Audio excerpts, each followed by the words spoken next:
बिस्मिल्लाहिर्रहमानिर्रहीम। इस लेक्चर में हम डायमेंशंस की एप्लीकेशंस या डायमेंशंस के यूज़ेस के बारे में पढ़ेंगे और एग्जांपल्स के साथ उसको डिस्कस भी करेंगे। डायमेंशंस का एक यूज़ या एक एप्लीकेशन ये है कि हम डायमेंशंस की मदद से किसी फ़िज़िकल क्वांटिटी या फिर किसी फ़िज़िकल इक्वेशन की होमोजेनिटी चेक कर सकते हैं। हम किसी फिज़िकल इक्वेशन की दुरुस्तगी के बारे में जान सकते हैं डायमेंशंस की मदद से। होमोजेनिटी चेक करने का मतलब ये है कि ये देखना कि क्या वो इक्वेशन डायमेंशनली करेक्ट है। अगर कोई फार्मूला या इक्वेशन दुरुस्त होगी तो उसकी दोनों तरफ की डायमेंशंस लेफ़्ट और राइट हैंड साइड की डायमेंशन सेम होंगी। हम इसको बाकायदा तौर पे स्टार्ट करते हैं। Checking the homogeneity of physical equation with the help of dimensions. If the dimensions on both sides of an equation are same, अगर किसी इक्वेशन के दोनों तरफ की डायमेंशन सेम होंगी irrespective of form of formula, इस बात से कोई गरज नहीं है कि फार्मूला किस तरह का है, कैसे लिखा हुआ है। अगर इक्वेशन के दोनों तरफ डायमेंशन सेम हैं देन इक्वेशन इज़ करेक्ट, तो फिर इक्वेशन जो है वो डायमेंशनली करेक्ट होगी। अगर किसी इक्वेशन की दोनों तरफ की डायमेंशन सेम है तो इसका मतलब कि इक्वेशन करेक्ट है, उसका फॉर्मूला या फॉर्म जो मर्जी हो। This is called principal of homogeneity of dimensions. इसको हम डायमेंशंस का होमोजेनिटी प्रिंसिपल बोलते हैं।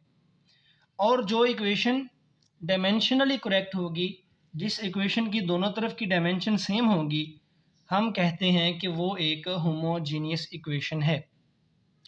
हम अब इसको डायमेंशंस की मदद से हम इस प्रिंसिपल को अप्लाई करेंगे और डायमेंशंस की मदद से हम देखेंगे कि गिवन इक्वेशंस करेक्ट हैं या नहीं। तो हम विद एग्जांपल्स देख लेते हैं। तो पहले हम एक एग्जांपल डिस्कस करते हैं। एग्जांपल 1, सपोज कि हमें एक फॉर्मूला गिवन है that is V is equal to F cross L over M और इस सारे टर्म का है square root.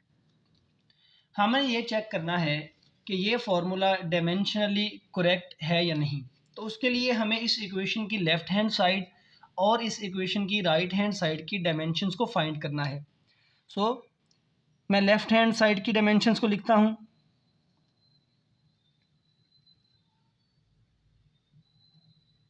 Dimensions of left hand side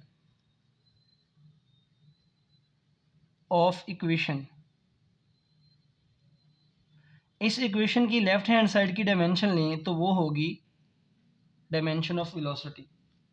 और वेलोसिटी की डायमेंशंस हम इस तरह लिख सकते हैं। Velocity is defined as rate of change of displacement. तो हमें डिस्प्लेसमेंट की डायमेंशन निकालनी है और टाइम की डायमेंशन निकालनी है। डिस्प्लेसमेंट लेंथ है तो इसकी डायमेंशन होगी कैपिटल L और टाइम के लिए कैपिटल T।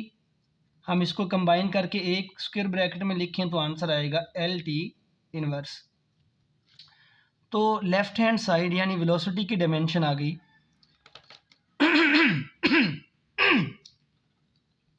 मैं इसे इस तरह लिख देता हूँ, dimension of left hand side of equation. Left hand side की डायमेंशन आ गई है LT इनवर्स। हम इसको इक्वेशन 1 का नाम दे देते हैं। अब हम इसी इक्वेशन की राइट हैंड साइड की डायमेंशंस को चेक कर लेते हैं।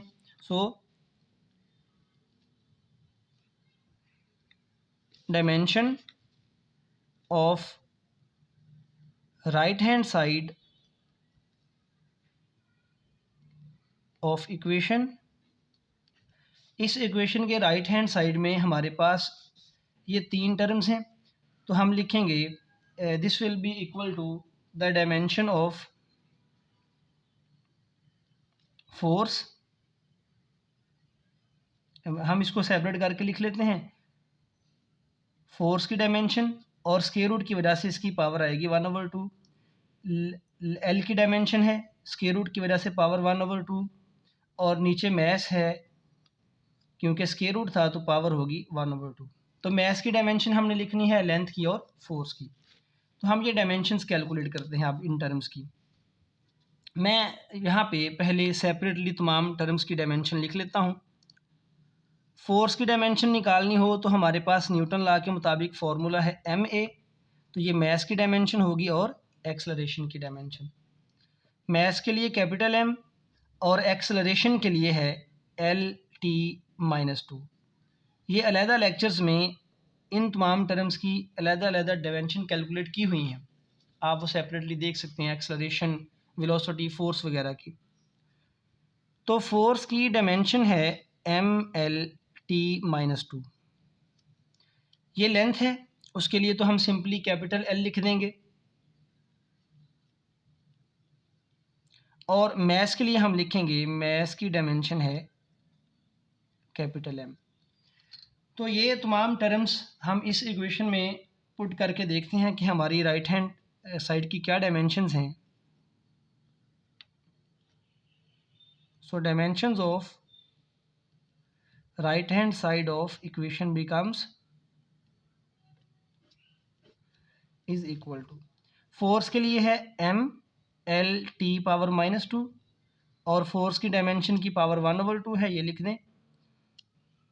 L सिंपल है, इसकी पावर 1/2, और m की पावर भी आ गई 1/2। सो नेक्स्ट ये बन जाएगी टर्म हमारे पास m की पावर 1/2, L की पावर 1/2। ये जो डायमेंशन के बाहर ब्रैकेट के ऊपर पावर होती है वो अंदर आ सकती है। ये -2 और 1/2 मल्टीप्लाई होंगे तो -1, L की पावर 1/2, और ये बटे से ऊपर ले आए तो इसकी पावर होगी -1/2। इन तमाम टर्म्स को कंबाइन करके हम एक स्क्वायर ब्रैकेट में लिखेंगे तो m की पावर 1/2 और ये पावर है -1/2, L की पावर 1/2 और ये पावर है +1/2, और t की पावर है -1। हमने तमाम डायमेंशंस को कंबाइन करके लिख दिया। तो ये आ जाएगा m की पावर 0, 1/2 -1/2, L की पावर 1, हाफ प्लस हाफ 1 आएगा, और t की पावर है -1। So finally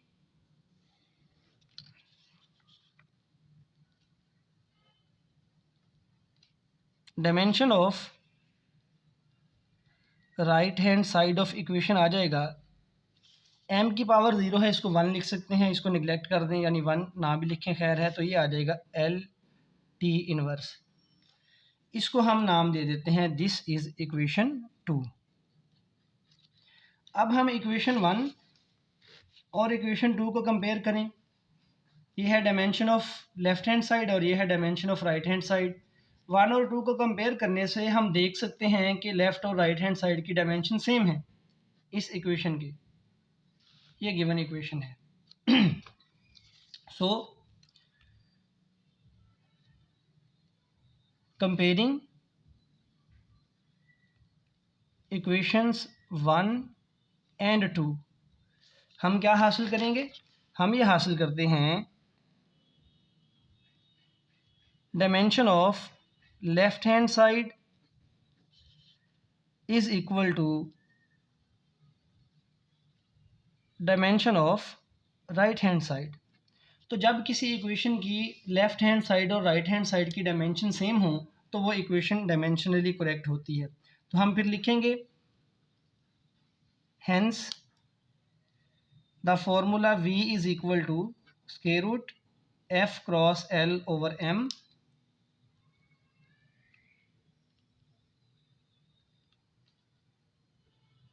is dimensionally correct. तो डायमेंशनल एनालिसिस में हम किसी फिज़िकल इक्वेशन की होमोजीनिटी को चेक करते हैं, जिसका मतलब ये है कि हम किसी इक्वेशन की दोनों साइड की लेफ़्ट और राइट हैंड साइड की डायमेंशंस को चेक करेंगे।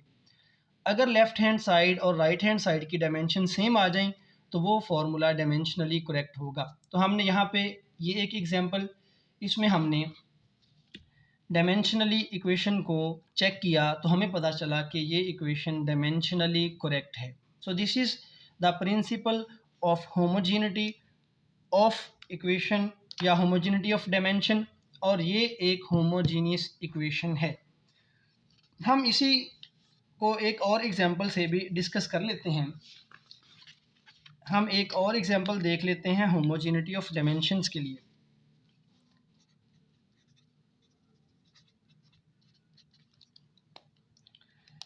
फ़र्ज़ करें कि हमें एक इक्वेशन गिवन है और वो इक्वेशन है E is equal to mc².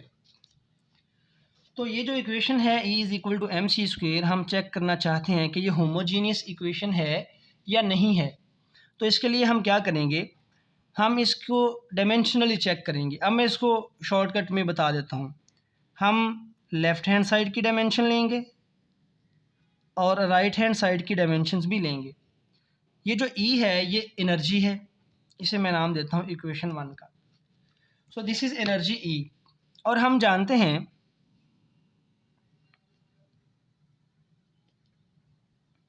Work energy principle के मुताबिक energy is equal to work done. तो एनर्जी की जो डायमेंशन है वो सेम होंगी जो वर्क की डायमेंशन है, और वर्क को हम डिफ़ाइन करते हैं फोर्स इनटू डिस्प्लेसमेंट. अब हम यहाँ पे फोर्स और डिस्प्लेसमेंट की डायमेंशंस लिख सकते हैं. तो फोर्स की डायमेंशंस हैं ml(t-2) और डिस्प्लेसमेंट की डायमेंशन है लेंथ की. तो एनर्जी की डायमेंशन फाइनली आ जाएंगी ml²t-2. So this is dimension of energy E.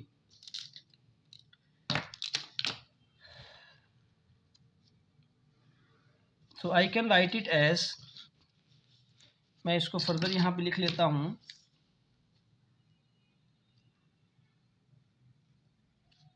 Dimension of left hand side is equal to dimension of energy E, और ये हमने कैलकुलेट कर लिया है ml²t-2. हम इसको इक्वेशन 1 कह देते हैं. अब राइट हैंड साइड को देखें. राइट हैंड साइड में ये मैस है और c² है. ये जो मैस है इसकी डायमेंशन है कैपिटल M. c यहाँ पे स्पीड है, वेलोसिटी है, तो इसकी डायमेंशन होगी L(t−1), और इसका स्क्वायर है तो स्पीड की डायमेंशन का स्क्वायर आएगा. तो ये आ जाएगा ml²t-2. इनका स्क्वायर लिया और एक स्क्वायर ब्रैकेट में लिख दिया. सो mc² की ये डायमेंशन आ गई. तो हम यहाँ लिख लेते हैं dimension of right hand side. इस इक्वेशन की राइट हैंड साइड की डायमेंशन होगी मैस की डायमेंशन, c² की डायमेंशन, और वो कैलकुलेशन के बाद आंसर आता है ml²t-2. इसको हम इक्वेशन 2 का नाम दे लेते हैं. अब इक्वेशन 1 और 2 को कंपेयर कीजिए, तो जो लेफ़्ट हैंड साइड की डायमेंशन आ रही है वही राइट हैंड साइड की डायमेंशन आ रही है. सो comparing equation 1 and equation 2, we get that dimension of left hand side is equal to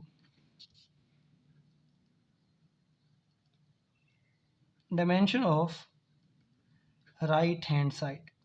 left और राइट हैंड साइड की डायमेंशन सेम है, सो हेंस ये जो इक्वेशन है E is equal to mc². This equation is dimensionally correct. तो principle of homogeneity में हमने ये देखा कि अगर किसी इक्वेशन की दोनों साइड्स की लेफ़्ट और राइट हैंड साइड की डायमेंशन सेम है तो वो इक्वेशन डायमेंशनली करेक्ट है. हमने होमोजेनिटी प्रिंसिपल को डिफ़ाइन किया, फिर एक एग्जांपल और सेकंड एग्जांपल, दो एग्जांपल्स के ज़रिए से हमने इस प्रिंसिपल को चेक भी किया. So this is called the principal of homogeneity and this is application of dimensions. अब इससे अगले लेक्चर में मैं डायमेंशंस की एक और एप्लीकेशन को डिस्कस करूँगा।